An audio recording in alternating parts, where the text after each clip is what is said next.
네, 안녕하세요. 다시 한번 인사드리겠습니다. 방금 소개해주신 이음심리상담연구소 소장 맡고 있는 안준범입니다. 반갑습니다. 네, 우선 너무 거창한 소개해 주셔가지고, 예, 감히 제가 그런 뭐 최고 권위자 이런 표현을 듣기에는 너무 한없이 부족하다는 생각이 좀 많이 들었고요. 사실 이제 방금 앞에 안내해 주신 것처럼 제가 오늘 이 자리에 서서 창업자를 위한 정서면담과 갈등관리란 강의를 맡게 된 건 사실 심리학을 전공하고 보통은 대학병원 정신건강의학과라든가 학교에 주로 많이 심리학자들이 계십니다. 근데 저는 그 이후에 어떻게 계속 커리어를 쌓게 됐던 게 일반 사기업, 공공기관, 그리고 창업 이후에는 스타트업 대표님들을 계속 만나고 있다 보니까 사실 저는 오늘 이 자리에 앉아 계신 여러분들에 비해 제가 무언가 특별히 많이 알고 있다고 생각하기보다는 예, 한 분 한 분 워낙 다 훌륭하신 분들로 알고 있고요. 다만, 타 지역에서는 특히 심리학을 전공한 사람들은 조직에서 심리 상담과 코칭을 할 때 어떤 형태로 이 상황들을 바라보고 있을까?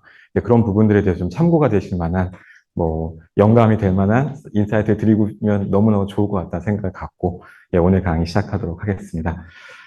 강의에 앞서서 한번 고민을 해봤었습니다. 사실 이 강의 제목 굉장히 재미없잖아요. 아까 말씀하신 것처럼 다음에 예정되어 있는 강의에서는 피부에 뭐 돈 들이지 마라. 이렇게 굉장히 임팩트 있는 제목들을 주셨는데 저는 좀 굉장히 딱딱하게 뭔가 리더, 창업자를 위한 정서면담과 갈등관리라는 이름을 쓰게 됐는데요. 저는 오신 분들이 어떤 생각하고 오셨을까 생각을 좀 해봤습니다. 이 오신 분들 중에서 대부분 한 기업의 대표이시거나 아니면 한 뭐 팀의 팀장 혹은 어떤 뭐 중간 관리자이신 분들 계실 텐데 뭔가 내가 대화를 사람들하고 무난히 하고 있다고 생각은 하는데 너무 형식적인 대화를 하고 있는 게 아닐까 하신 분도 계시지 않을까 싶었고요. 또 실제 제 경험상 많이 뵀었던 리더분들이 예를 들어 특히 스타트업 씬 같은 경우는 시드 투자를 시작으로 프리 A, B, C 이렇게 IPO 전까지 쭉 가시는 과정에서 꼭 대인관계 상황에서 대립과 갈등들이 굉장히 많으셨던 고민의 주제였던 경우가 좀 있었습니다. 그래서 그런 고민들 혹은 어떻게 좀 구성원들을 동기부여해야 될까 그리고 정기적인 면담을 하긴 하는데 이게 잘하고 있는 걸까 그리고 리더 면담은 도대체 뭐가 다른 걸까 뭐 정서 면담이라는 거 도대체 뭐지 이런 여러 가지 그냥 간단한 의문점을 갖고 오신 분들이 계시지 않을까 생각을 해봤고요.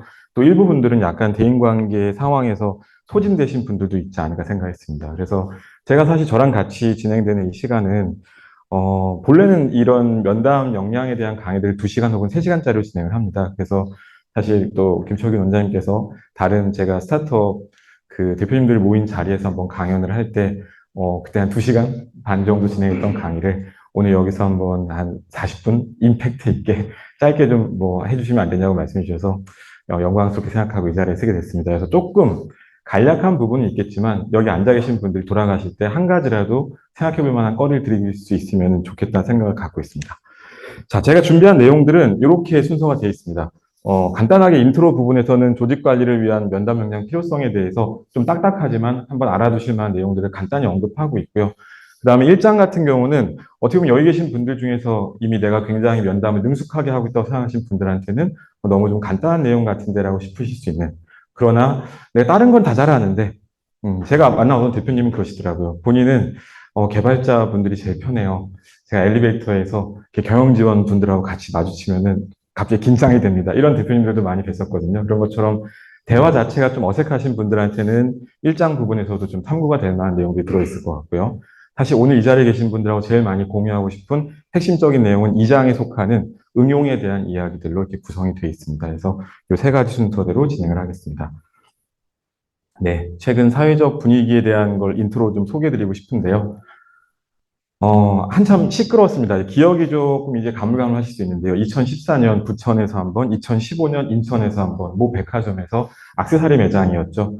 목걸이를 구입하셨던 중년 여성이 한 8개월 정도 착장을 했다 갖고 와서 교환해달라고 하시면서 이제 점원에게 무리한 요구를 했고, 거기에 대해서 안 된다라고 했을 때 이제 소위 말해서 굉장히 심하게 언성을 높이시다가 점원들을 무릎 꿇리셨던 장면들을 옆에서 다 사진을 찍어서 그때부터 한동안 계속 뉴스에서는 계속 떠들었습니다. 예, 과연 고객은 왕인가? 고객 갑질에 대해서 이대로 내버려둬도 괜찮은가? 이런 이야기들이 한참 이슈가 됐는데, 물론 이 사건 때문에 이 기회가 됐다라고 인과관계로 말할 수 있지는 않을지 몰라도 2014년, 15년 이런 사건들이 생긴 다음에 자연스럽게 연결됐던 상황들을 좀 같이 공유해 본다면, 실제로 이때 그 고객 갑질에 대한 것들, 특히 감정 노동이라는 것들에 대해서 이슈가 된 다음부터 학계에서도 많은 연구들이 됐습니다. 예를 들어 강도 높은 감정 노동 근로자들이 일반인들에 비해 자살 충동이 굉장히 높다. 아시겠지만 우리나라 워낙 자살 사망자들이 안타깝게도 숫자 너무 많다는 거 잘 알고 계셨고요. 그래서 또 조사를 해봤더니 감정 노동을 하면서 직무 자율성이 적을 경우는 또 사실 또 거기에 그 4배 이상 또 증가하는 것들을 보면서 많은 이제 학계 연구들이 또 뒤따르게 됐었고요. 그와 맞물려서 이제 어떻게 보면은 2015년에 저런 사건들이 떠들어지고 나서 2016년이 됐을 때 처음 산재라는 게 적용됐습니다. 예, 그 전까지는 근무 중에 떤 고객 응대 과정에서 스트레스를 받아가지고 우울증을 호소하거나 이랬을 경우는 산재 적용이 안 됐거든요. 2016년에 이제 실제로 시행 개정안이 통과됐고요. 자, 그래서 고객 응대 중 이제 스트레스로 인한 정신건강상 어려움을 겪은 분들에게 대해서 약간 어떻게 보면 도움을 줄 수 있는 제도가 마련되었죠. 자, 여기까지 들으셨을 때 여기 앉아 계신 분들도 이런 생각 드신 분들 계시지 않을까 싶습니다. 되게 뭐 좋은 그 법령이 시행된 건 알겠는데 결국 저거는 사후 조치 아닌가? 사건이 생기지 않게 예방을 해야 되는데 이거는 문제가 생긴 다음에 어떻게 개입할 건가에 대한 이야기를 한 게 아닐까? 이런 생각하시는 분들이 계실 텐데요. 실제로 그런 것과 맞물려서 저희가 실제로 적극적인 예방을 위한 맥락으로 2018년에 감정노동자보호법, 실제 정식 명칭은 산업안전보건법이죠. 이 법령이 시행이 되면서 이제 각 기업에서도 이쪽에 대한 많은 관심들을 갖게 됐습니다. 이게 왜 중요하고 제가 오늘 이 강의 시작 부분에서 여러분들이랑 같이 공유하고 싶었냐면 이 전까지는 기업 장면에서 정신건강을 케어하거나 직원들에 대해서 그 도움을 주는, 저희가 보통 EAP라고 합니다. 근데 그 EAP에 대한 것들을 근로복지기본법에서만 좀 지원을 권유하고 있었고요. 근데 실제로 이렇게 산업안전보건법이 시행된 다음부터는 하여야 한다라는 약간 의무조항으로 바뀌기 시작한 시점이라고 보시면 됩니다. 이렇게 법률상 이런 변화들이 생기기 시작했고, 예, 약간 법률 좀 딱딱하죠? 금방 끝날 겁니다. 자, 이때 2018년에 이렇게 진행이 된 다음에, 또 그 다음에 어떤 법령이 생겼냐면 2019년이죠. 직장 내 괴롭힘 방지법이라는 게 통과됐습니다. 아마 아시는 분들은 뭐 너무나도 잘 알고 계시겠지만 이 법령이 시행되고 나서 각 회사들의 인사팀 분들은 거의 멘붕이 왔습니다. 그래서 어디까지를 직장 내 괴롭힘으로 정의할 것이냐, 여기에 대해 어떻게 조치를 취할 것이냐, 그 과정에서 대부분 많이 언급됐던 게 폭언, 혹은 동료들 간의 갈등 상황에서 했던 행동들, 이런 부분들이 이슈가 되기 시작하면서 문제가 됐고요. 사실 이런 법령들이 구체화된 게 2022년입니다. 2년 전이죠. 구체적으로 개정사항들이 발표되면서 과태료의 범위는 어디까지 할 건지 지금 현실적인 대안들이 나오기 시작했습니다. 그래서 이렇게 법률로 언급을 드렸지만 뭐 제가 더 이상 자세한 내용을 생략하겠지만 최근에는 중대재해처벌법과도 연관이 되기 시작했습니다.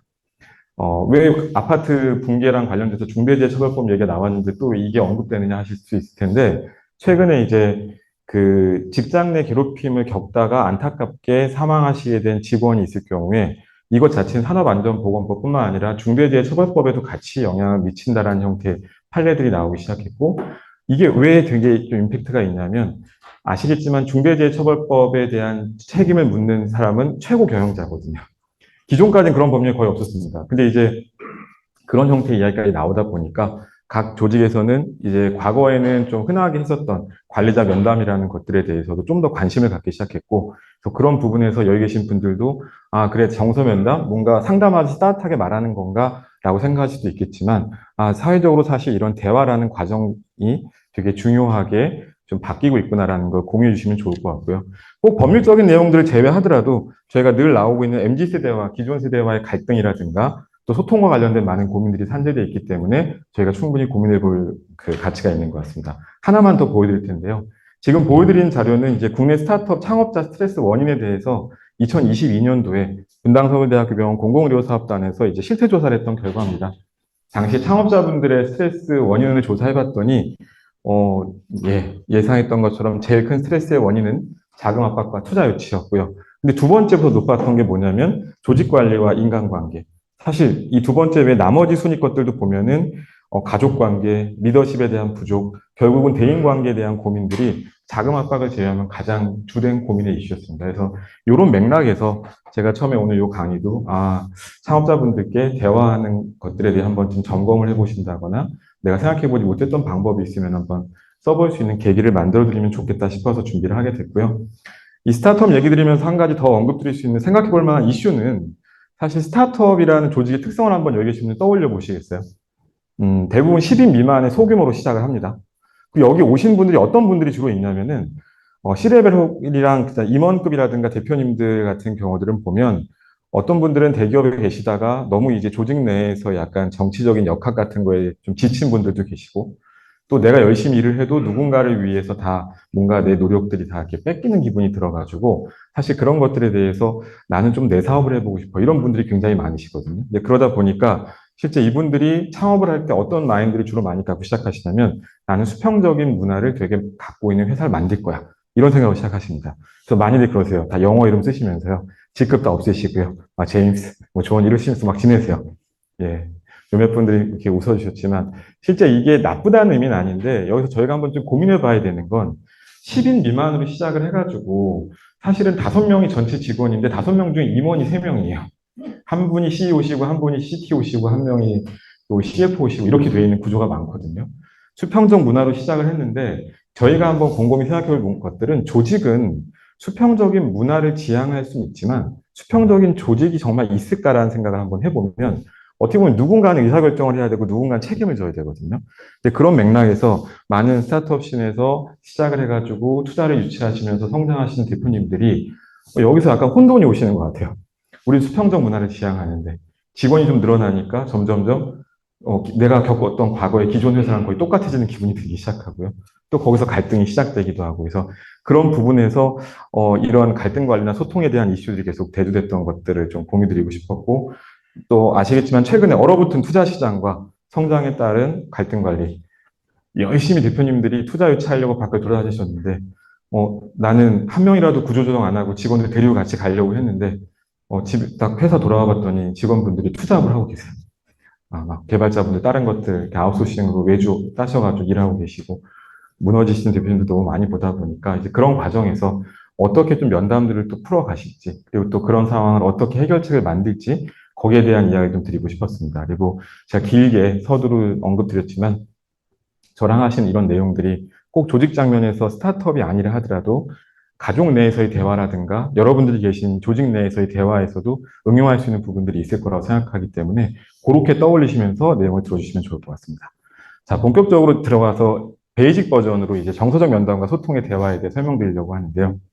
결국 저는 심리학자이기도 하고 심리 상담을 주로 하는 사람이니까 그 이야기를 안 할 수는 없을 것 같습니다.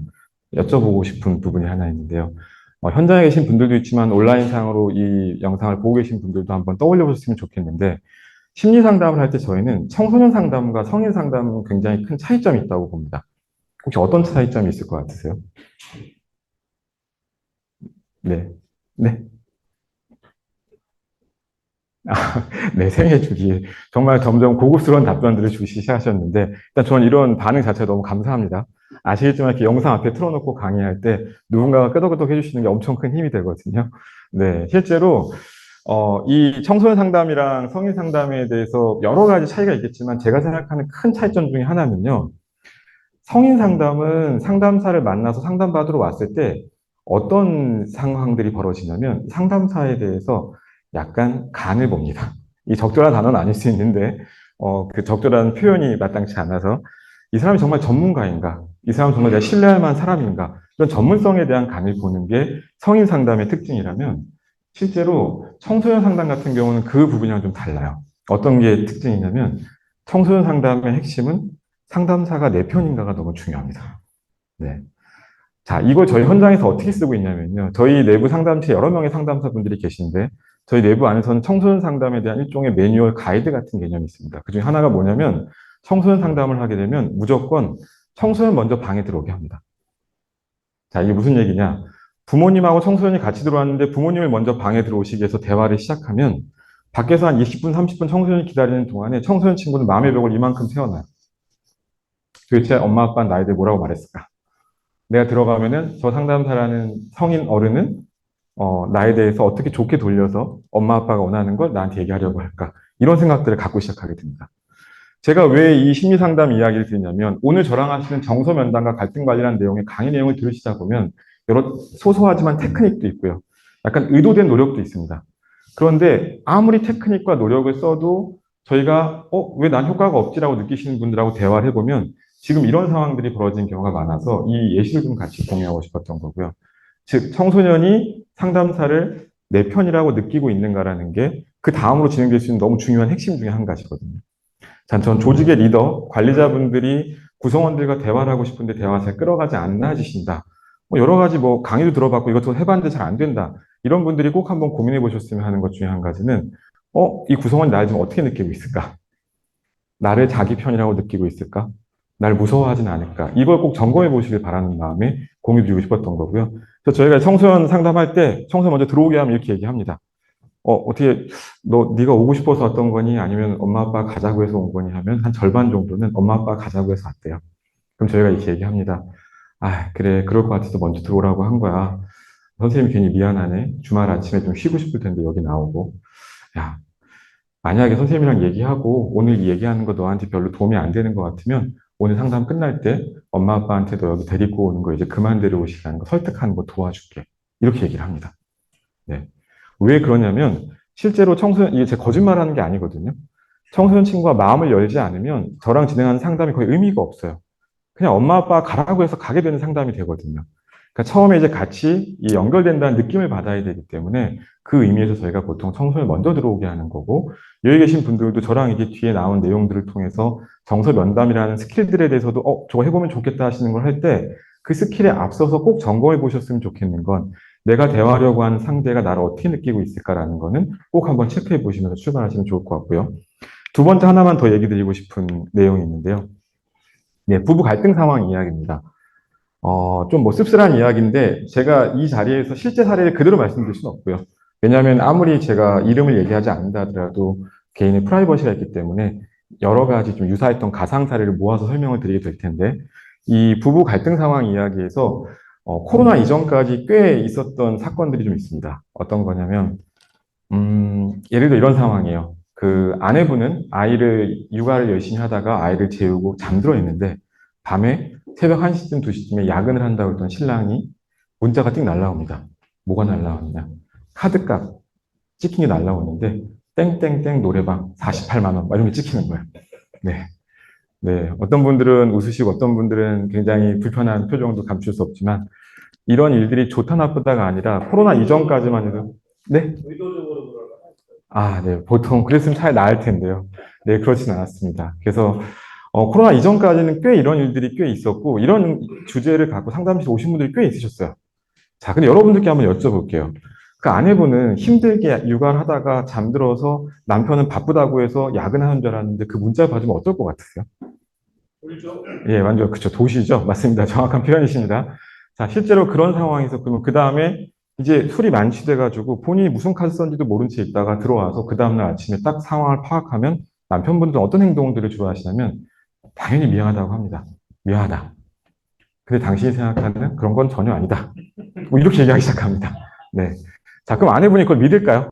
안 믿겠죠. 그럼 되게 미안하다, 미안하다 계속 싹싹 빌다가 이제 회사 가서는 회사 일이 많은데도 불구하고 위에 직장 상사 눈치를 보면서도 그냥 칼퇴를 하고 집에 와서 막 집에서 설거지를 하기 시작하고 아이들을 케어하기 시작하고 막 애를 쓰기 시작해요. 자, 이게 한 2주, 3주. 이제 아내가 좀 조용해지나 싶었는데 한 달쯤 지났는데 그 얘기를 다시 꺼내니까 이 남편분이 이제 그때부터 어떤 태도를 취하기 시작하냐면, 언제까지 계획을 할 거야? 내가 무슨 죽을 죄졌니? 막 이렇게 계속 나오시는 거예요. 내가 무슨 외도를 했니? 내가 바람을 폈니? 막 이렇게 얘기를 하시는 거예요. 자, 저는 그렇게 노래방이라는 곳을 갔다 안 갔다 이런 것들에 대한 걸 가치 판단을 여기 여러분들하고 얘기하고 싶은 게 아니고, 또 그런 것들을 이해해야 된다 아니다 이런 건 전혀 지금의 논의의 대상은 아닙니다. 여러분들한테 이야기 드리고 싶었던 건, 이 갈등 상황에서 남편분이 택한 방식을 한번 보시자는 거예요. 아내분이 화가 난 건 왜 화가 나신 거죠? 아내분이 화가 난 건 신뢰가 깨진 거예요. 그렇죠, 맞습니다. 그리고 어떻게 보면 거짓말하고 막 놀고 막. 근데 남편분이 노력한 방식은 뭐죠? 갑자기 칼퇴하고 집에 와서 설거지하고 애를 보기 시작해요. 이러면 아내분은 무슨 생각할까요? 지금까지 야근한 게 아니었구나. 이런 생각을 하게 됩니다. 일이 바빠서 야근을 한 게 아니라 그동안 이렇게 놀러 다녔구나. 그러면 사실 그 남편분 입장에서도 언젠가 점점 지치고 미쳐가겠죠. 자, 사실 이 사건은 생각보다 신뢰라는 게 중요하기 때문에 이런 일들을 계기로 정말 이혼까지 하신 경우도 있고요. 어떤 분들은 그냥 이걸 이해하고 또 넘어가시는 분들도 꽤 많이 있는데, 전 여러분들한테 이 얘기를 드리고 싶었던 건, 우리가 실제로 면담이라는 걸 풀어갈 때 여러 테크닉을 써도 안 되는 이유들이 방금 앞에 얘기드렸던 것처럼 상대가 나를 자기 편으로 느끼고 있지 않다는 사실도 되게 중요하지만 두 번째는 문제를 풀어내려고 할 때 방향 자체가 엉뚱한 방향으로 가는 경우가 많은 거예요. 사실 신뢰가 깨졌다라는 그 기억은 되게 오래 갑니다. 오히려 이 남편분이 해야 되는 노력은 뭐냐면 너무 무리해가지고 빨리 집에 와가지고 설거지하고 육아를 하려는 게 아니라 당연히 개인 약속은 줄이면서 좀 집에 와서 미안함도 표현하고 참여하겠지만 자기 일은 일상대로 했어야 돼요. 그리고 오히려 차라리 아내가 오랫동안 서운해하면 그 서운해하는 걸 차라리 그래 그럴 수 있어 내가 진짜 미안하다 야 그래 뭐 자꾸 기억이 난다고 하면 내가 어떻게 하겠니라고 하면서 오히려 그걸 들어줄 수 있으면 되거든요. 시간이 굉장히 오래 걸리는 문제입니다. 그래서 그런 것들을 굉장히 막 짧은 시간 내에 안 하던 집안일 하면서 그걸 풀어내려고 하다 보니까 결국은 이제 접점을 못 찾고 돌아오게 되죠. 그래서 여러분들한테 드리고 싶었던 이야기는 결국은 이 면담을 풀어가는 과정에서 저희가 뒤에 언급드린 여러 가지 기술들을 써봐도 안 될 때는 이 두 가지, 이 방향이 제대로 가고 있었던 게 맞는가? 상대가 원하는 거랑 다르게 헛다리에 짚고 있는 건 아닐까? 두 번째, 상대가 나를 어떻게 느끼고 있는가? 이거를 꼭 한번 짚어보셨으면 좋겠다는 말씀 드리고 싶습니다. 자, 구체적인 대화의 시작입니다. 이거는 어떻게 보면 너무 간단해서 뭐 이런 걸 알려줘라고 할 수도 있는데 의외로 놓치시는 분들이 너무 많아요. 자, 여기 지금 지하철 해화역 근처잖아요. 저희 강당이. 여러분들이 지하철에 오실 때 빈자리 앉고 싶으실 때 있으시죠? 네. 물론 자리 있어도 안 앉으실 분들도 많이 계셔 보이긴 하지만, 자, 빈자리가 있을 때 앉고 싶을 때 어떻게 하시죠? 딱 빈자리 딱 보이면은 막 뛰어가서 앉으시나요? 저희 그러진 않죠. 네. 보통 저희 주변시라고 합니다. 시선을 이렇게 유지하고 있으면 이 주변의 영역들이 보이죠. 가만히 손잡이 잡고 주변을 둘러보다 보면 뚫어져라 빈자리를 보진 않지만 주변시 안에 누군가가 갑자기 핸드폰을 폴더를 딱 닫은 다음에 가방에 집어넣는 모습들이 포착이 돼요. 그럼 저희 어떻게 하죠? 천천히 서서 그 앞으로 이동을 합니다. 근데 이때 굉장히 또 약간 무모하지만 용감한 분이 확 치고 들어오면 저희는 그냥 가만히 있어요, 사실은. 그걸 같이 부딪히면서까지 앉지는 않고 있고요. 제가 이 이야기를 왜 대화의 시작이라는 부분에 언급을 드리냐면, 실제 제가, 대화를 시작할 때 어떻게 해야 될까라는 질문들을 의외로 많이 받습니다. 한 번은 제가 좀 개인적으로 잘 알고 지내는 중소기업 대표님 한 분이 계신데, 저랑 식사로 이동하는데 엘리베이터에서 그러시는 거예요. 안 소장님, 내가 물어볼 게 있는데, 네, 말씀하세요. 여쭤봤더니, 사실 내가 친구들이랑 그 운동을 하고 집에 가는 길에 친구들이 계속 와이프한테 바가지를 긁힌다는 얘기를 듣고서 우리 와이프는 한 번도 안 그런 것 같아서 되게 고마운 마음이 들어서 내가 꽃다발을 사가지고 집에 갖고 들어갔어요. 근데 아내한테 주면서 고마워. 당신 덕에 내가 이만큼 회사를 할 수 있었던 것 같아라고 했더니 갑자기 60대 부부세요. 근데 아내분이 눈에 쌍심지를 딱 키시더니 그동안 혼자 즐겁게 살아 좋았겠어 라고 하면서 꽃도 안 받고 들어가시더래요. 그러니까 이분이 되게 충격이셨던 거예요. 나는 아내가 굉장히 다 수용해줬다고 생각했는데 혼자 엄청 속을 끓이셨던 거죠. 어느 날 돌아보니까 대학생이 된 딸도 나랑 대화가 별로 없어요. 도대체 어디서부터 이걸 다시 풀어야 될지 잘 모르겠어요. 이런 고민이 되시는지 이걸 밥 먹으러 가다 말고 저한테 엘리베이터에서 뭘 하면 좋겠냐고 물어보시는 거예요. 네, 저라고 어떤 뾰족한 수가 있을까요? 그 상황에서. 자, 마땅한 건 없는데 제가 드린 솔루션 한 가지가 뭐였냐면 대표님 일단 뭐 다른 건 다 제쳐두더라도 한 달에 바쁘시겠지만 최소한 두 번이든 세 번이든 그냥 하루 종일 집에 같이 있어 보세요라고 말씀드렸어요. 이게 무슨 얘기냐면 대부분의 리더분들이 바쁘다 보니까 가족들하고 보내는 시간들이 한 달에 많지 않을 뿐만 아니라 가족과 함께 보내는 그 시간에 무슨 일을 하냐면 이벤트를 해요. 여행을 가거나 문화 공연을 관람하거나 외식을 하거나 그럼 이게 무슨 문제가 생기냐면 도대체 내 가족 구성원이 뭐에 관심이 있고 이 사람은 뭘 하고 살고 있는지 몰라요. 뭘 봐야지 저희가 대화를 할 수 있거든요.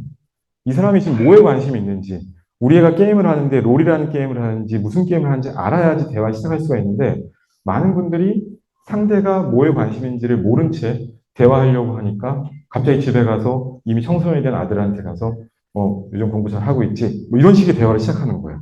거의 이렇게 시작해서 제대로 된 대화 끌어가는 건 거의 어렵기 때문에 여기 계신 분들한테도 대화의 시작이라는 건 결국은 저희가 지하철에서 빈자리에 앉으려고 하는 태도처럼 관찰하고 관심을 가져야 될 수밖에 없다라는 거. 아주 간단하지만 내가 정말 대화하고 싶은 사람에 대해서 관심을 갖고 잘 지켜보고 있었는지에 대해서 꼭 한번 체크해 보셨으면 좋겠고요. 자, 첫 시작은 결국 관심과 관찰이라는 이야기였고, 두 번째는 그럼 관찰을 하셨어요. 대화를 시작하시려고 하시는데 보통 저희가 그냥 바로 본론으로 들어가지 않죠. 대부분 스몰톡이라는 걸 합니다. 제가 오늘 여기 와서도 저희 그 사무처장님한테 안녕하세요, 뭐 처음 뵙겠습니다 인사도 드리면서 이런 대화를 합니다. 혹시 식사하셨어요? 이렇게 물어보죠. 죄송하지만, 네. 제가 사무처장님이 식사하셨는지 진짜 궁금해서 물어봤을까요? 네. 오늘 좀 절반은 궁금했습니다. 네. 자, 대부분의 경우는 자연스럽게 대화 시작하기 위한 대화죠.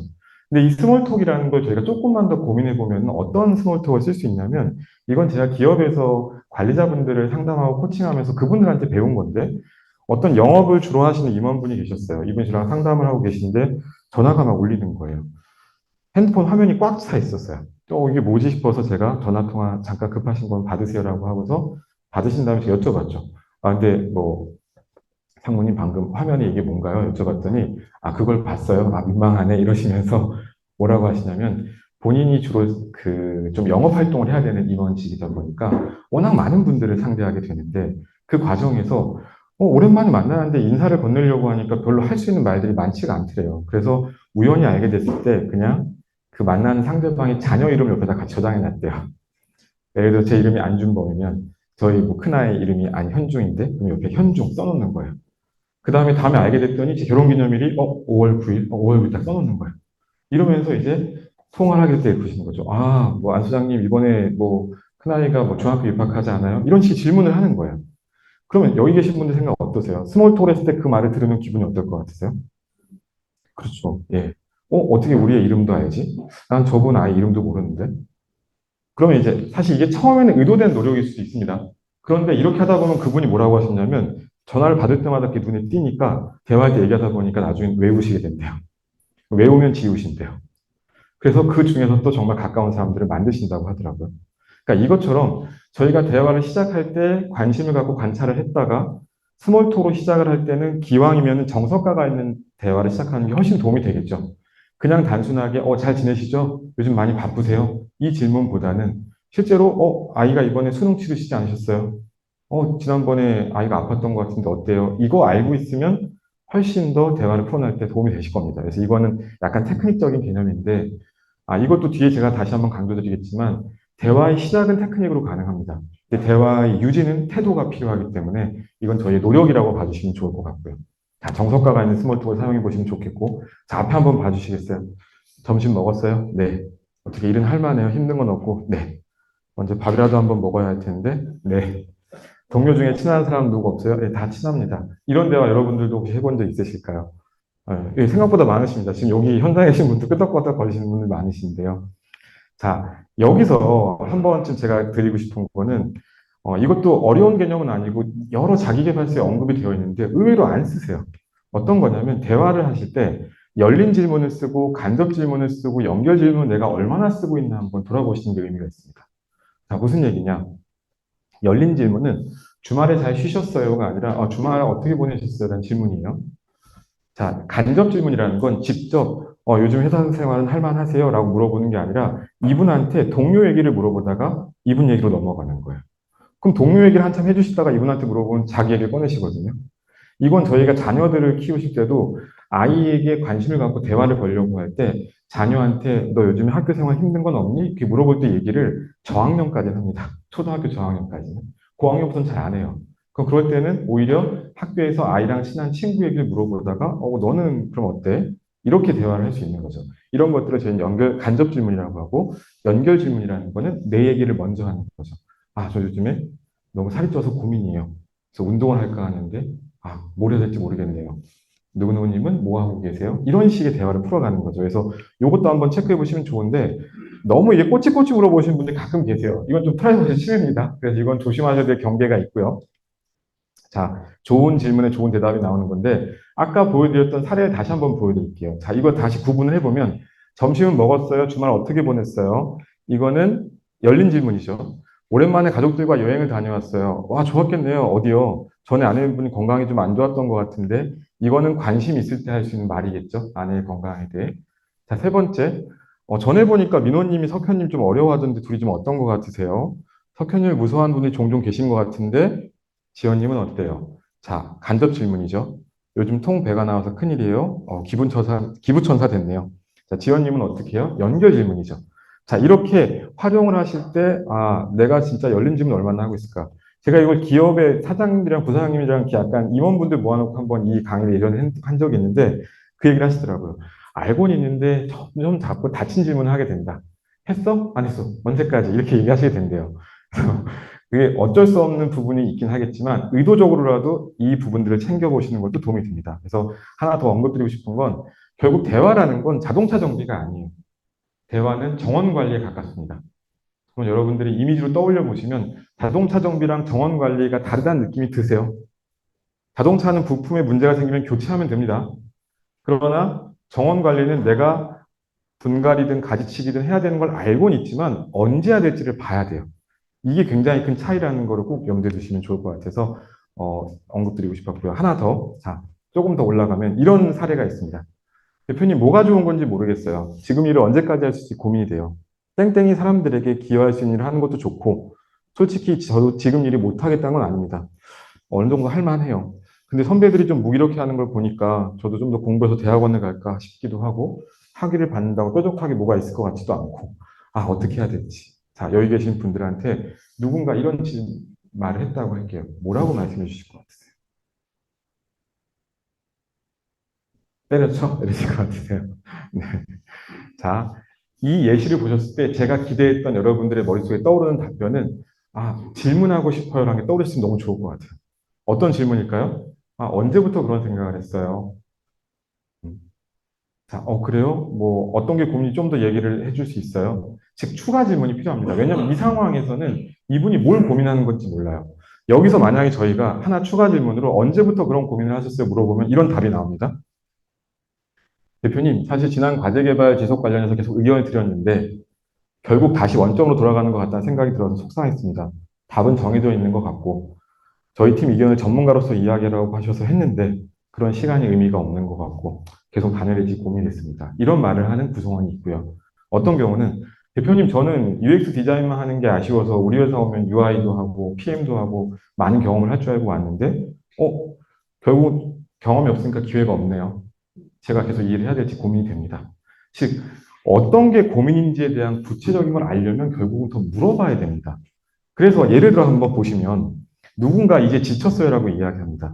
근데 이 지쳤어요라는 말은 실제로 힘들어서 일을 그만둬야 할까 고민 중이에요라는 뜻일 수도 있지만 어떤 사람에게는 반복되는 일에 자극도 없고 힘들어요라는 의미일 수도 있고 제 이야기에 귀 기울이시지 않는 것 같아서 서운해요라는 뜻일 수도 있습니다. 혹은 화가 나요. 소모품이 된 것 같아요라는 뜻일 수도 있어요. 지금 이 네 가지가 뭐가 다른지는 구분이 되시죠? 네. 네.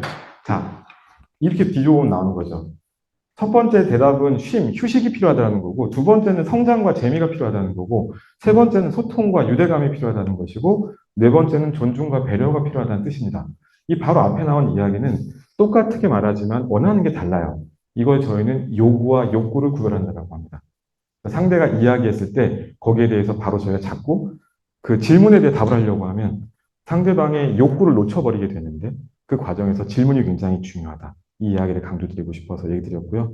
자녀를 키우는 양육 고민할 때도 그래서 아이들과 대화를 할 때 이 아이가 했던 말에 자꾸 집중을 하기보다는 그 아이가 어떤 욕구를 갖고 있는가를 보시는 게 좋습니다. 이렇게 얘기하니까 제가 굉장히 아이들 욕구 잘 파악할 것 같으시겠지만 저도 저희 애들한테는 늘 부족합니다.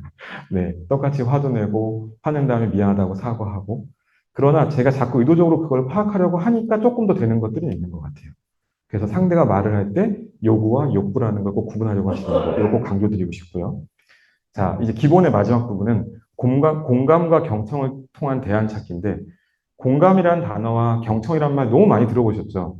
도대체 뭐가 공감이고 뭐가 경청이냐 애매하실 것 같아서 짧게 세 가지로만 요약을 해드리면 첫 번째는요. 앞에 예시가 나와 있지만 여러분들이 생각할 때 공감을 한다라고 할 때 꼭 기억하시면 좋겠는 건 상대가 계속 말할 수 있게 하는 겁니다. 네. 여기 나온 얘기들이 얘기 듣다 보니 정말 힘들었겠다. 난 그런 줄도 모르고 그래요? 언제부터 그런 고민을 한 건가요? 그렇게 힘든데 이야기를 안 하는 거야? 말해줘서 고마워. 자, 이 말은 전부 다 내 말을 하기 위한 게 아니라 추임새를 하면서 상대가 더 말을 하게 하기 위한 거거든요. 여기 계신 분들이 공감과 경청 헷갈리시다면 첫 번째, 상대가 계속 말하게 하는 게 좋겠구나. 떠올려 주시고요. 두 번째, 상대방 이야기 듣다가 상대방의 이야기를 반복해서 정리한 다음에 상대에게 확인해 주는 거예요. 자, 예를 들어서, 지금 말씀하신 걸 들었을 때는 강의를 좀 더 빨리 끝내주시면 좋겠다는 의미로 이해가 되는데 제가 맞을까요? 라고 이런 식의 개념이겠죠. 즉, 상대방에게 내가 들은 것이 맞는지를 확인하는 거. 이게 두 번째. 세 번째, 사실 대화를 할 때 저희가 솔루션을 주려고 하면 대화가 이어지지가 않습니다. 잘 질문하고 잘 들은 다음에 함께 하겠다는 마음을 전달하시는 게 굉장히 중요하다는 거. 이 부분에 대한 것들을 꼭 놓치지 않으셨으면 좋겠습니다. 그래서 이 부분들이 여러분들이 다 알고 계실 내용들이겠지만 점검 차원에서 돌아보고 싶었던 내용이었고요. 자, 이제 이거를 저희가 응용해서 현장에서 어떻게 쓸 수 있을까에 대한 응용 버전에 대한 언급을 두 가지 설명드리려고 하는데요. 네. 자, 이런 상황을 가정하겠습니다. 어떤 기업에서 A 파트장, B 파트장, C 파트장님이 계셨어요. 자, A 파트장님은 경력 20년 차, B 파트장은 20년 차, C 파트장님은 26년 차. 근데 이 회사에서 이 세 개를 R&D 쪽인데, 연구 쪽인데, 하나로 합쳐서 연구소 이제 조직 개편을 하는 거예요. 자, 그러면서 전무님 직속 기관으로 빼면서 A 파트장님을 이 팀장 대리란 위치로 올렸습니다. 자, 그리고 나서 A 파트장님에게 전무님이 얘기하시는 거죠. 각 파트별 작년도 실적을 준비해가지고 보고를 들어와 주세요. 자, 근데 이 A 파트장님이 힘드시대요. 이 팀장님이시죠, 이제 지금은 팀장 대리님이신데 왜 힘드냐고 했더니 이렇게 돼 있어요. R&D 연구소 특성상 저는 저희 파트 일은 알지만 B 파트, C 파트를 아예 모릅니다.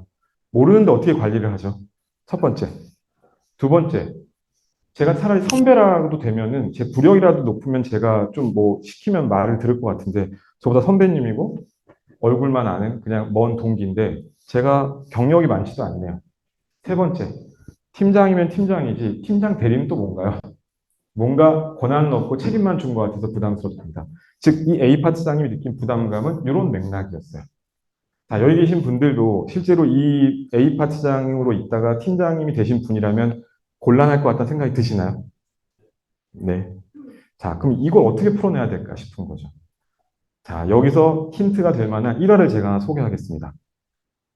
왜냐하면 이런 상황들이 스타트업의 구성원과 투자자 공동대표님들뿐만 아니라 일반 기업에서도 유관 부서랑 협업을 할 때도 늘 발생할 수 있는 내가 상대 부서에 대해 잘 몰라요. 근데 내가 크게 힘이 있는 느낌도 아니에요. 내가 선배도 아니에요. 말이 잘 안 통해요. 이런 대치되는 국면은 정말 많으실 거거든요. 자, 이런 것들에 좀 이렇게 제가 생각하기에는 거의 좀 극단적인 상황으로 가정해보면 자, 그 1979년에 일합니다. 1979년에 그 전략무기 제한 협정 비준 동의안이라고 말이 좀 어렵죠. 잘 이건 모르셔도 됩니다. 어떤 내용이냐면 당시엔 미국과 소련이 냉전 시기였는데 미국과 소련이 정기적으로 모여가지고 협의를 하는 거예요. 간단히 얘기 드리면은 우리가 이번 핵미사일 500개 없앨 거니까 그쪽 동안 없앱시다. 뭐 이런 식의 논의를 하는 자리라고 생각하시면 됩니다. 자, 이 협의를 하는데 당시 소련 측 대표로 나오신 분이 이분이에요. 안드레이 그로미코라는 분인데 제가 뒤에 그냥 안드레이라고 그냥 짧게 얘기 드리겠습니다. 이때 당시에 이분이 72세. 굉장히 정치 어떻게 보면 10단이신 분이겠죠. 실제로 이때 이분이 했던 커리어를 보면은 거의 대통령 빼고는 거의 최고 권력에 가까울 만큼 거의 외무장관도 겸하고 거의 군사 전문가이기도 하고 이런 분이 협상의 대표자로 나왔습니다. 자, 이때 반대편에 누가 나왔냐면 이분이 나왔어요. 이분은 누구시냐? 누군지 제가 잠깐 숨겨놨는데 1942년생. 물론 여기 계신 분들이 지금 보시기엔 이분은 나이가 많은 분이긴 하겠지만 이때 당시에 보면은 여긴 72세 분이시고 이분은 37세 이제 상원의원 된 지 그렇게 오래 안 된 젊은 분이 이분도 가고 싶어서 간 게 아니라고 이야기가 나와 있긴 해요. 1화집을 보면. 그래서 이 협상 테이블에 쓰게 되는데 누가 보기에도 힘의 균형이 안 맞아 보이잖아요. 근데 이때 이분이 거의 최초로 소련으로부터 양보를 얻어냈다라고 합니다. 어떻게 얻어냈을까? 이 사람이 누군가 하면은, 네, 이분은 조 바이든 대통령이에요. 네. 지금은 사실 뭐 건강상의 이슈 여러 가지 이야기 나오긴 하지만 젊은 시절에 이분이 굉장히 타고난 협상가인 건 맞은 것 같아요. 이후에 35년 동안 상원의원으로 활동을 했고 부통령을 하다 대통령이라는 위치까지 가셨는데 그럼 도대체 조 바이든 대통령은 어떻게 당시에 소련으로부터 양보를 얻어냈을까? 그 상황에 대한 것들을 여기 한 페이지로 같이 보면은 어떻게 했다라고 하냐면요. 처음에 그 이 일화는 사실 저희가 이제 혼자 이기지 말아라는 윌리엄 유리의 책자에 소개되는 일화를 제가 조금 발췌한 내용인데, 뭐 위원님 이렇게 보게 돼서 영광입니다. 저는 좀 군사적인 지식도 많지 않고 오늘 좀 많이 배우려는 자세로 왔습니다. 살짝 어떻게 보면 이렇게 엎드린 것처럼 보일 수 있지만 엄밀하게 하면 엎드린 게 아니죠. 실제 본인 아버지보다 나이가 많고 정치 선배인 것도 맞고 본인이 군사적 지식이 없는 것도 맞으니까 사실을 인정하고 들어간 걸 가까운데 어쨌든 처음에 그렇게 그 예의 바르게 행동했다라고 이야기가 나오고 그 뒤에 어떻게 했다라고 하냐면 질문하고 답하고 질문하고 답하고 했다고 하세요. 그때 답할 때 어떻게 했느냐? 자, 그 협상안의 내용을 물어본 다음에 답을 해주시면 yes. 물어보고 나서 yes. yes만 계속했대요. 그럼 안드레의 입장에서는 좀 당황스럽지 않을까요?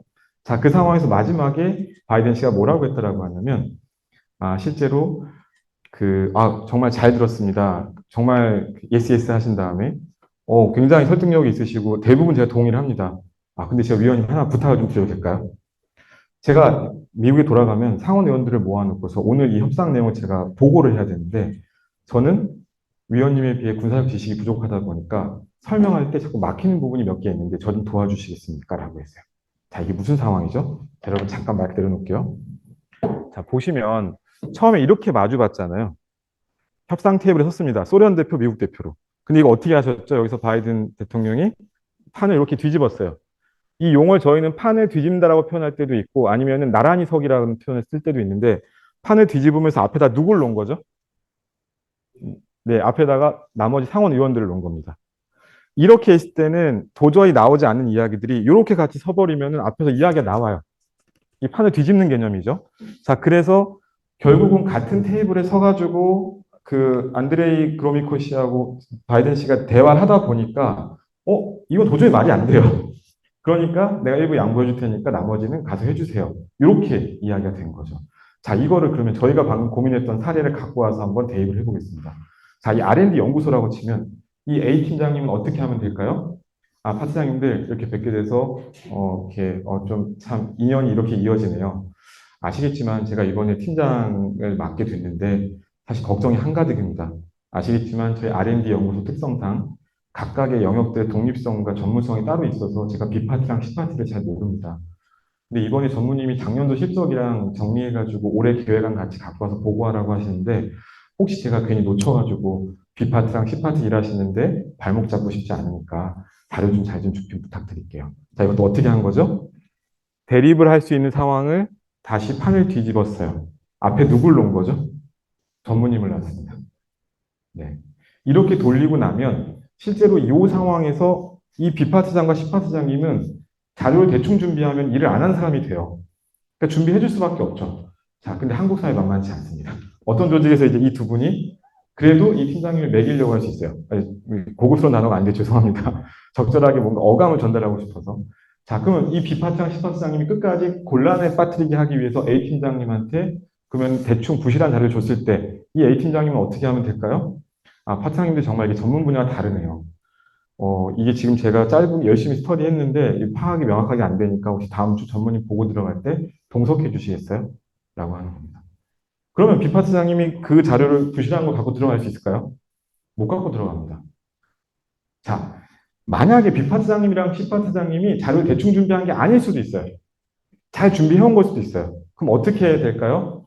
그러면 오히려 이 비파트장님은 고마워해요. 자, 왜 그러냐면 경력 20년 차의 파트장은 일반 옛날 멘토로 치는 보통 부장급이거든요. 이 팀장 대리라는 건 약간 상무부 같은 그런 위치라고 고민하시면 돼요. 자, 이 상황에서는 최고 경영진장 자꾸 만날 만한 기회들을 자꾸 살리는 게 되게 중요한데 비파트장님 입장에서는 팀장님이 나를 동석하면서 등판시켜 주시는 거예요. 자, C파트장님이 그러시죠. 팀장님 죄송한데 그 전무님이 제 동기예요. 제가 좀 불편해서 그러는데 자료도 보완해 드릴 테니까 대신 잘 좀 보고 좀 해주세요. 신세를 지을 수도 있어요. 그러니까 저희가 자꾸 어떤 생각을 하냐면 대립구도가 나왔을 때 내가 어떻게 상대의 우위에 서서 내가 그 사람을 핸들링할 것인가에 대한 고민에 초점이 맞춰지다 보니까 내가 갖고 있는 걸 자꾸 파워 싸움으로 몰아가는 경우가 되게 많습니다. 그래서 그런 맥락에서 여기 계신 분들이 아마 저한테 이런 설명을 듣기 전에도 분명 이런 전략들을 쓰신 적이 있을 텐데 제 예상으로는 컨디션이 좋을 때 쓰셨을 거예요. 저는 오늘 강의 이후에는 컨디션이 조금 나쁠 때라도 지금 이 판이 어떤 상황인지 내가 상대방하고 나란히 서서 혹은 판을 뒤집을 수 있는 상황인지를 좀 더 내가 보고서 사용하신다면 저는 확실히 응용하실 분야들이 좀 생길 것 같다는 생각이 들고요. 그런 맥락에서 아까 제가 서두에 이야기 드렸던 청소년 상담 같은 경우도 저도 일상에서 쓰고 있는 겁니다. 생각해 보시면 청소년이 저한테 경계하고 있을 것 같으니까 청소년 먼저 들어오겠잖아요. 들어와서 얘기를 하면서 어떤 이야기를 했죠? 상담 별로 도움이 안 되면 부모님한테 설득하는 거 도와주겠다라고 했어요. 자, 그럼 전 뒤집으면서 앞에다 누굴 놓은 거죠? 부모님을 놓은 거죠. 자, 후속을 얘기 드리면 저희는 그 다음에 부모님을 들어오시게 합니다. 저희는 청소년 상담의 두 번째 원칙은 보호자도 상담을 같이 해야 돼요. 자, 여러분들 생각해 보시면 보호자분도 상담하셔야 됩니다라고 하면 보호자분들이 경계적이 될까요? 아니면 평온하실까요? 대부분 경계적이 됩니다. 왜냐? 내가 잘못해서 아이가 이런 문제가 생겼다라고 보는 건가? 왜 나한테 상담을 하라고 하지? 당연히 경계심이 생겨요. 그럼 저희가 부모님들하고 대화할 때 설명을 드려야 되죠. 부모님이 잘못해서 그런 게 아니고요. 사실 저희가 걱정되는 거는 이런데 아이들을 데리고 오지 않는 부모님이 더 걱정됩니다. 오히려 지금 부모님은 혼자서 열심히 애를 쓰시다가 도저히 너무 힘들어서 전문가의 도움을 받으려고 오신 거기 때문에 오히려 지금 부모님이 잘못해서 아이가 이렇다는 게 아니라 상담할 때 되게 안 좋은 구조 중에 하나가 상담사는 착한 역할을 하고 부모님이 악한 역할을 되면 안 됩니다. 어차피 상담사는 일주일에 한 번, 한 시간 만나는데 부모님이 악한 역할을 해버리고 상담사가 착한 역할을 해버리면 이게 정말 의미가 없기 때문에 제가 이 청소년 친구랑 신뢰를 형성하기 위해 오늘 먼저 들어오게 했지만 상담을 하다 보면 이 친구를 직면시킬 때가 있을 겁니다.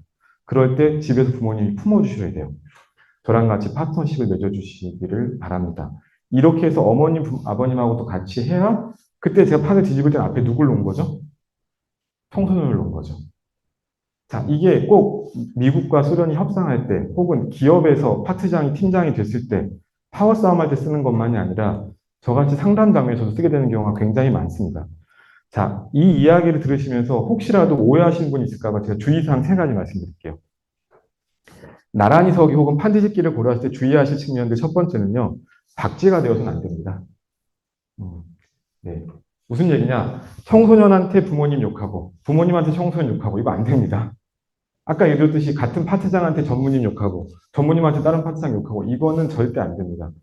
진심으로 이야기해야 돼요.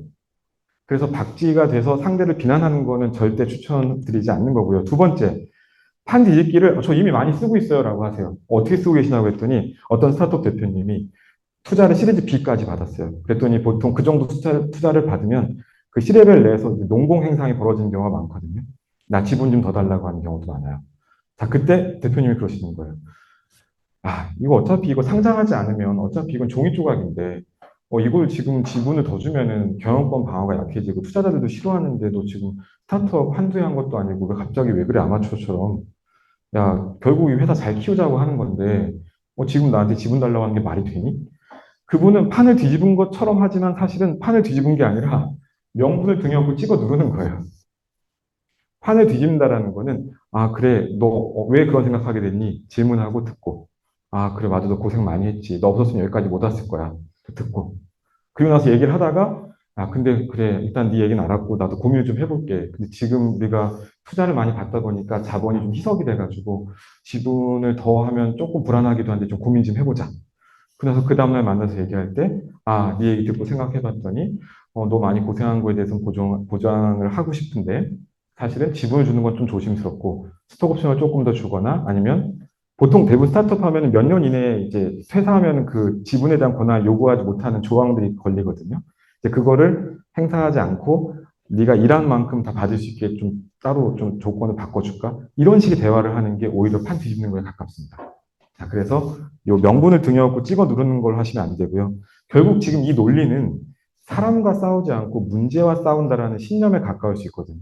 그래서 여기 계신 분들한테 내가 좀 갈등 상황을 좀 어려워하고 있을 때 자꾸 사람과 싸우려 한 게 아닐까라는 걸 좀 되짚어 보시면 좋겠고, 자, 거기에 더 불러서 하나 더. 거꾸로 어떤 분들은 이 판지집기 쓰시면서 때로는 사람과 싸워야 될 때도 있어요. 저희가 웬만하면 판을 뒤집을 거지만 끝까지 안 될 때가 있거든요.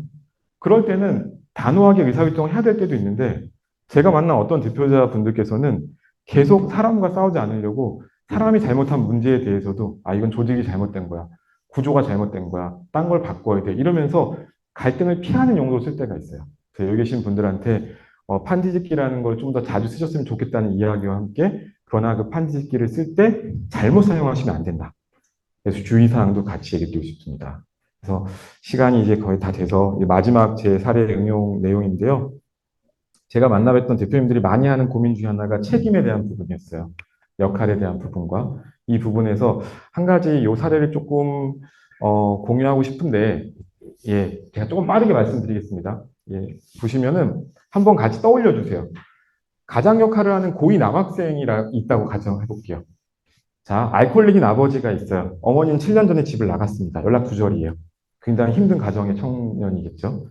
자, 고2 때 대학 진학을 포기하고 일을 시작했어요. 한 달에 180만 원씩 벌기 시작했습니다. 자, 7살 동생이 있어요. 엄마가 집을 나간 건 동생을 낳은 다음에 나간 거예요. 자, 실제로 집에다가 이 친구는 180을 벌어서 생활비로 100만 원을 보내고 동생에게 학원비를 쓰라고 20만 원을 주고 있습니다. 180 벌어서 60만 원을 사는 거죠. 이 친구가 대단한 게 그중에 30만 원을 적금을 해요. 네. 자, 30만 원을 왜 적금했느냐? 나중에 대학을 가거나 여행을 가고 싶다고. 자, 3년을 모았어요.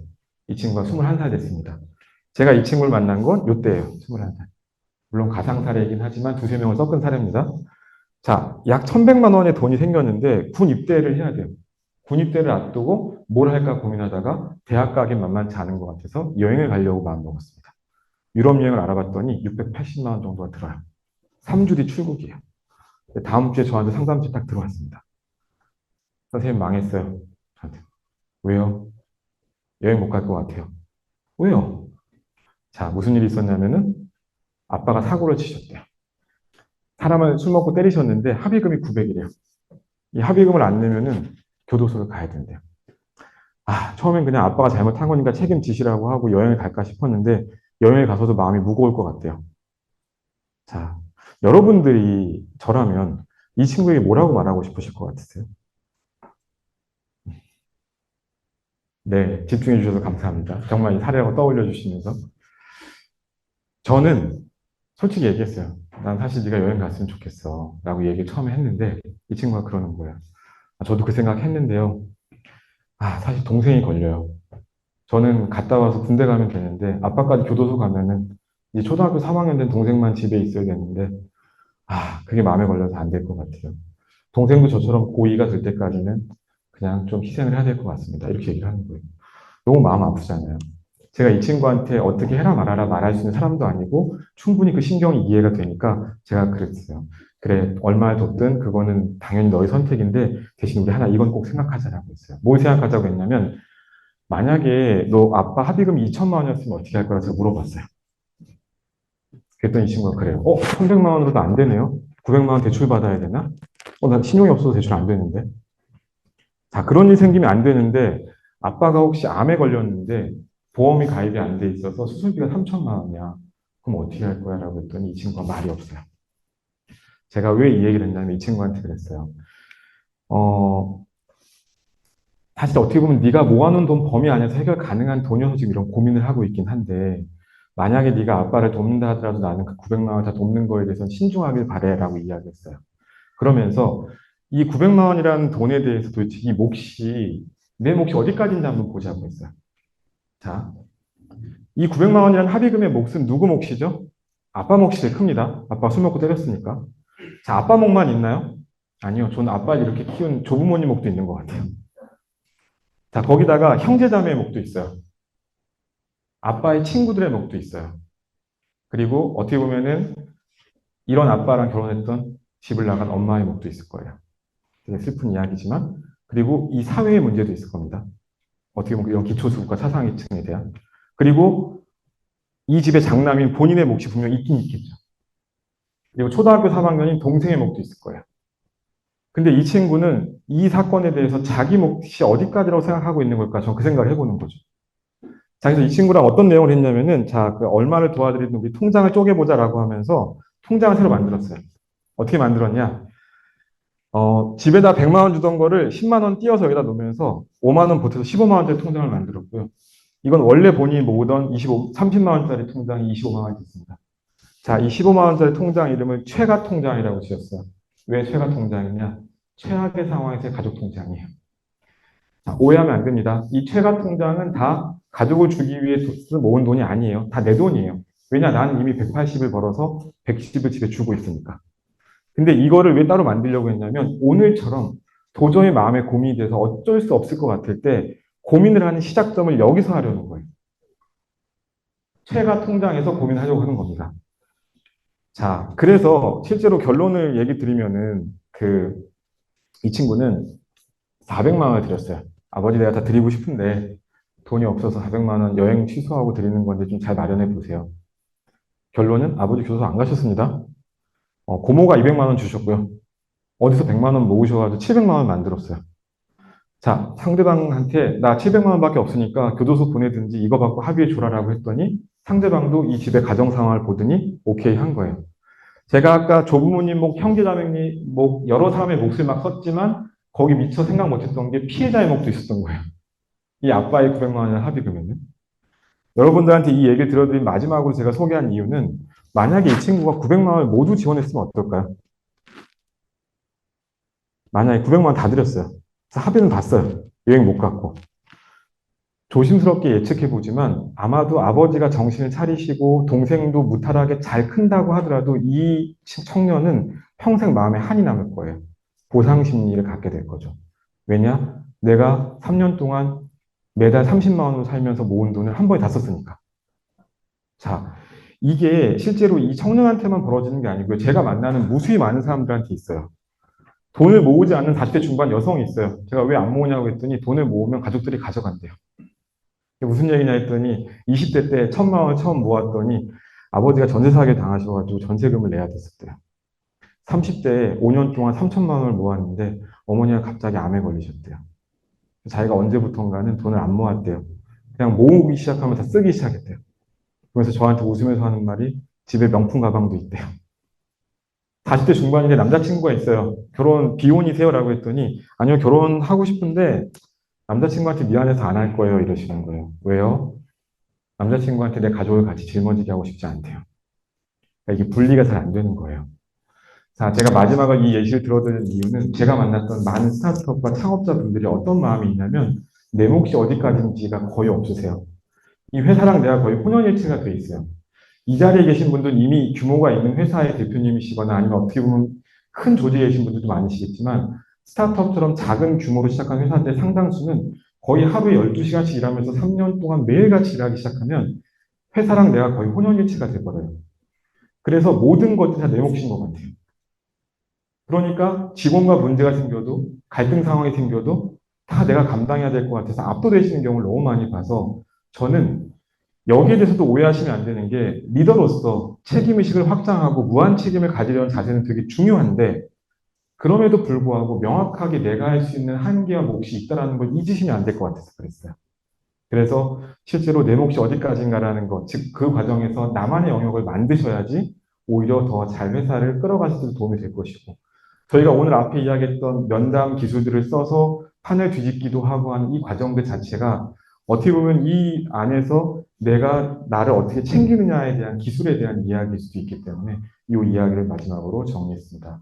사실은 좀 빨리 끝내고 싶었는데 생각보다 시간이 조금 더 딜레이 돼서 좀 죄송하고요. 질문을 받은 시간이 되게 짧을 것 같긴 한데 제가 질문 받으면 되나요? 네. 자, 제가 준비한 강의 내용은 이 정도고요. 혹시 제가 말씀드린 내용 중에서 궁금하신 거 있으시면 질문해 주시겠어요?